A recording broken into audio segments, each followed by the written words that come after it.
অনেকদিন পরে আপনাকে দেখতে পেলাম একটা কাজে। আমি জানি না এর মধ্যে আপনি হয়তো কাজ করেছেন কিনা, কিংবা সেটি আমি হয়তো আমার দৃষ্টিগোচর হয়নি। কিন্তু এই কাজটা দেখে ভালো লেগেছে।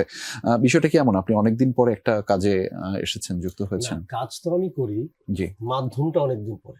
আচ্ছা, মাধ্যমটা অনেকদিন পরে।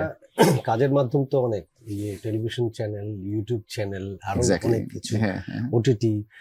তো ওটিটিতে আমি ফার্স্ট, এর আগে আরেকটা কাজ করছি, কিন্তু এটা আগে আসছে, এই কাজটা আচ্ছা, আগে আসছে। আচ্ছা। দর্শক আমাকে ফার্স্ট মনে করছে যে এই কাজেই এইটাতে প্রথম আমি ওটিটিতে কাজ করলেন।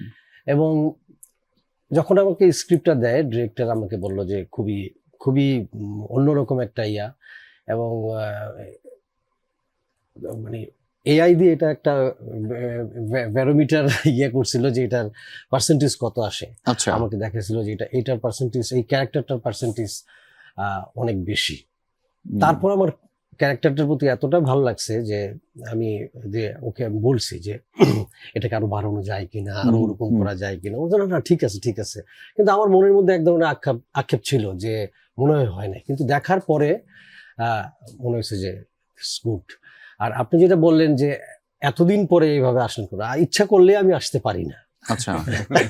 আমি করলাম চলে গেলাম সেটা না, ডিরেক্টরের ক্যারেক্টার অনুযায়ী আমাকে ওখানে যাওয়া যায় কিনা, বা আমি ওখানে বা এখানে অনেক ধরনের অনেক সিচুয়েশন হয়, অনেক ধরনের অনেক ব্যাপার স্যাপারও আছে।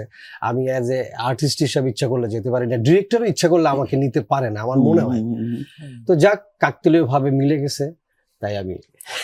কিন্তু আখম হাসান ভাই, মানে আপনি এত দীর্ঘ সময় ধরে কাজ করছেন এবং এত সুনামের সাথে, অবশ্যই শব্দটা আমি ব্যবহার করবো যে এত সুনামের সাথে কাজ করছেন, সেখানে আপনি যেটা বললেন যে আপনি চাইলেই আসতে পারেন না বা ডিরেক্টর চাইলে আসতে পারেন না, এটা আমার একটু মন খারাপ করছে। আসলে কি তাই ব্যাপারটা এরকম? আমার কাছে তাই মনে হয়, জানি না সবকিছু মিলে স্ক্রিপ্টে হয়তো বা আমার ক্যারেক্টারের সাথে যায় না, তাহলে আমি যেতে পারবো না, বা ডিরেক্টর ইচ্ছে করে নিতে পারবে না, তাই না?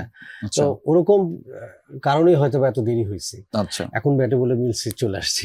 It's okay, it's okay, it's okay. এই কাজটা করতে পেরে কেমন লাগছে সেটা একটু জানাবেন, কেন ভালো লেগেছে? খুবই কষ্ট হয়েছে, আমাকে কষ্ট দিছে, কিন্তু না, এটা দেখার পরে কষ্ট সব চলে গেছে। আচ্ছা। আমাদের আসলে কি, এটা আমরা যেই টাইম নিয়ে গেছিলাম, ডিরেক্টর বা প্রডিউসার ভালো বলতে পারবে, আমাদের ওয়েদার সবকিছু মিলে টিলে আমাদের ওইটা একটু ঝামেলা হয়েছে, যার কারণে আমাদের একটু নাইট করতে হয়েছে, এই জন্য অনেক একটু কষ্ট হয়েছে। কিন্তু এটা দেখার পরে কিন্তু আমার ব্যক্তিগতভাবে সব কষ্ট চলে গেছে। আচ্ছা, খুবই ভালো হয়েছে। এবং কিছু কিছু কমেন্টস আমি পড়ছি, যে একটা কমেন্টস আমি বলি যে আমি আখম হাসানের কে দেখার জন্য, ফিল্মটা দেখার পরে ওই ফিল্মের মানে তাজমহলের একটা কৃষককেও আমার ভালো লাগছে, ভালোবাসছি, এইরকম পর্যায়ে চলে গেছে, এতটাই ইন হয়েছে এই তাজমহল। দুর্দান্ত।